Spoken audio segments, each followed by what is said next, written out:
Damos gracias a Dios por su palabra. Veamos sobre las verdades bíblicas acerca de las prácticas de pecado que esclavizan. Algunas personas dicen que no se convierten en creyentes porque los creyentes son hipócritas y también pecan al igual que ellos. Algunos creyentes no saben cómo responder porque saben que aunque traten de esconder su pecado, no lo pueden hacer.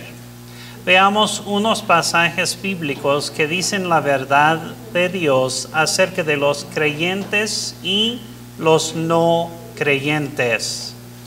Favor de leernos Romanos capítulo 6, versículo 17. Pero gracias a Dios que aunque erais esclavos del pecado, habéis obedecido de corazón a aquella forma de doctrina a la cual fuisteis entregados. Gracias. Este versículo describe al no creyente y luego también describe al creyente. Según la primera parte del versículo 17, ¿qué dice acerca del no creyente? Es esclavo del pecado. Sí. Y según la última parte del versículo 17, ¿qué dice acerca del creyente? Ha obedecido de corazón a Dios. Así es.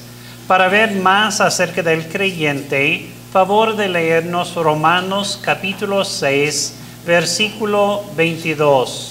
Mas ahora que habéis sido libertados del pecado y hechos siervos de Dios, tenéis por vuestro fruto la santificación y como fin la vida eterna. Gracias. Este versículo describe algunos de los maravillosos beneficios que uno recibe cuando se convierte en creyente. Según el versículo 22, ¿qué dice acerca del creyente? Ha sido libertado del pecado, es siervo de Dios. Correcto. Cuando dice que ha sido libertado del pecado, en primer lugar significa que no va a sufrir el castigo del pecado por toda la eternidad. También da mucha esperanza para el creyente en su vida cotidiana. Cuando dice que ha sido libertado del pecado, también significa que el pecado no ejerce poder sobre él en su diario vivir. El creyente no es esclavo al pecado. El creyente es siervo de Dios y se somete al dominio de Dios su vida porque Dios es su Señor, amo o dueño. Según el versículo 22, ¿qué más dice acerca del creyente que se somete al dominio de Dios? Da fruto de santificación y como fin recibe la vida eterna. Correcto. En cuanto a su futuro, el creyente tiene la garantía de la vida eterna. Y en cuanto al presente, el creyente da fruto a través de obras de santificación, pensamientos, palabras y acciones que agradan a Dios porque fluye en el Espíritu Santo. Esta es la vida victoriosa. En la vida del creyente, ¿domina el pecado o domina Dios? Domina Dios. Correcto. El propósito del creyente es agradar a Dios en todo, en vez de vivir para agradarse a sí mismo. Como el creyente es siervo de Dios, también tiene el poder del Espíritu Santo, por medio del cual vive la vida santificada. Favor de leernos Gálatas capítulo 5, versículo 25. Si vivimos por el Espíritu, andemos también por el Espíritu. Correcto. La evidencia del Espíritu Santo en tu vida es un andar que agrada a Dios en tu pensar, hablar y actuar.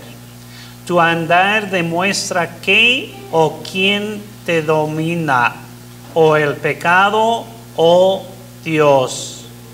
Andar por el Espíritu requiere de dedicación, decisión, determinación y deliberación. El creyente hace planes y los ejecuta para vivir para Dios y evitar pecar. Aun cuando el creyente pecare, ¿qué es la maravillosa provisión de Dios? Favor de leernos de la primera carta a Juan, capítulo 1, versículo 9. Si confesamos nuestros pecados, Él es fiel y justo para perdonar nuestros pecados y limpiarnos de toda maldad. Correcto. Cuando confiesas tu pecado, ya no estás bajo el dominio del pecado, sino bajo el dominio y control de Dios. Cuando confiesas tu pecado, has ido del fracaso a la victoria, porque tienes la seguridad de que Dios te ha perdonado y te ha limpiado de toda maldad.